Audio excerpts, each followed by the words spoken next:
On voit à Cannes en ce moment un film de René, Hiroshima, mon amour. L'héroïne n'a pas de nom. Moi, je m'appelle Emmanuelle Riva. René a voulu faire un film d'amour, situé à Hiroshima, c'est-à-dire dans le berceau de l'angoisse,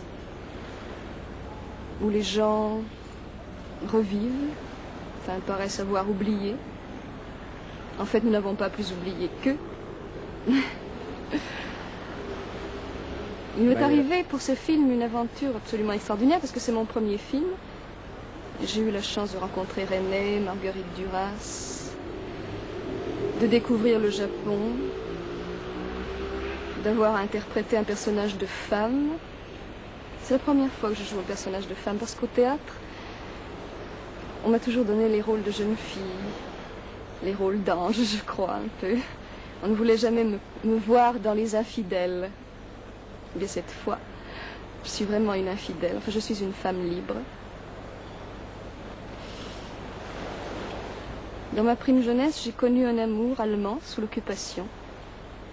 Un grand amour. Et je devais partir en Bavière.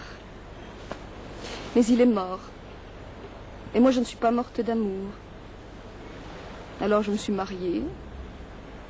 Puis, je fais du cinéma comme ça, parce que certainement que la vie familiale ne me satisfait pas tout à fait assez. Et je suis partie à Hiroshima tourner un film sur la paix. Là, je rencontre un Japonais. J'ai le coup de foudre.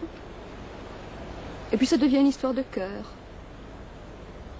Mais je me rappelle, lorsque je fais à ce Japonais la confidence de mon amour allemand, je me rappelle que cet amour fut un amour impossible.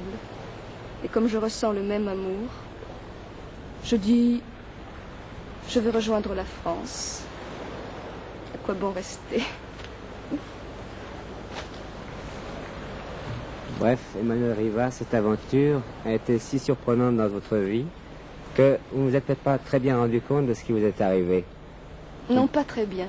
Vous êtes tout d'un coup transporté dans le cinéma, un peu comme quelqu'un qui vient assister à un grand banquet où tout le monde se connaîtrait, où elle ne connaîtrait personne, et tout d'un coup elle est le cœur de la conversation. Et elle ne sait pas très bien ce qu'elle doit faire, elle ne doit pas très bien savoir comment réagir. Vous faites une espèce de reportage sur vous-même dans le cinéma. Quelles sont vos premières impressions? Je crois que là, j'étais spécialement gâtée. Parce que j'ai fait une totale confiance à Alain René. Alors je me laissais guider. Vous savez, le rôle d'un comédien au cinéma, surtout dans ces conditions, est assez facile, relativement facile. Il fait le film par petits morceaux, avec le maître de séance, en l'occurrence le metteur en scène, qui lui indique les choses les meilleures à faire. Est-ce que vous vous rendiez compte exactement de ce qui vous arrivait? Est-ce que vous saviez exactement dans quelle histoire vous vous trouviez? Absolument pas, non. Je vivais la minute. Et c'est maintenant, en voyant le film ensemble, que vous comprenez tout ce qui s'est passé? Absolument, oui. C'est pourquoi je suis à chaque fois plus bouleversée. Est-ce que vous pensez que c'est une expérience exceptionnelle ou qu'elle va se reproduire? Non. Je ne crois pas qu'elle va se reproduire, du moins d'ici bientôt, je ne pense pas. Pourquoi? Parce que vous ne voulez faire que ce genre de film? Non, justement, je ne veux pas, mais... Enfin, je ne sais pas, grâce à René, j'ai l'impression que je vais décevoir maintenant. Parce qu'il m'a porté assez haut, je crois. Enfin, il m'a fait atteindre des sommets, je crois. Et quel genre d'actrice est-ce que vous êtes par rapport aux autres? Vous n'avez fait que du théâtre avant ce film Hiroshima, mon amour. Oui. Vous avez quand même eu le temps de regarder vivre les autres. Vous ne devez pas tellement lire les journaux de cinéma, mais vous avez quand même de temps en temps chez le coiffeur.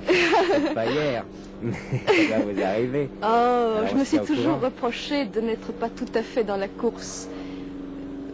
Parce que c'est un reproche que je peux me faire. Parce qu'en fait, une comédienne doit vivre dans un sillon, je crois. Vous pensez que c'est indispensable?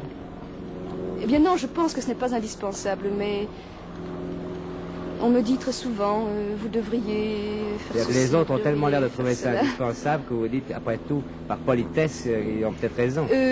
Par politesse, peut-être par politesse, quoique ça ne m'étouffe pas, je pense, la politesse, mais enfin... Mais je vous disais tout à l'heure quel genre Mais quel d'actrice genre est-ce que d'actrice vous je êtes? suis? Je sais que je suis profondément comédienne, Quelles sont vos je admirations? peux jouer... J'aimerais passer de la tragédie à la comédie, enfin, des larmes au rire. C'est pas, je ne voudrais surtout pas être classée c'est terrible d'être classée dans un genre bien défini, c'est fatigant, c'est déprimant de jouer toujours dans un seul sens.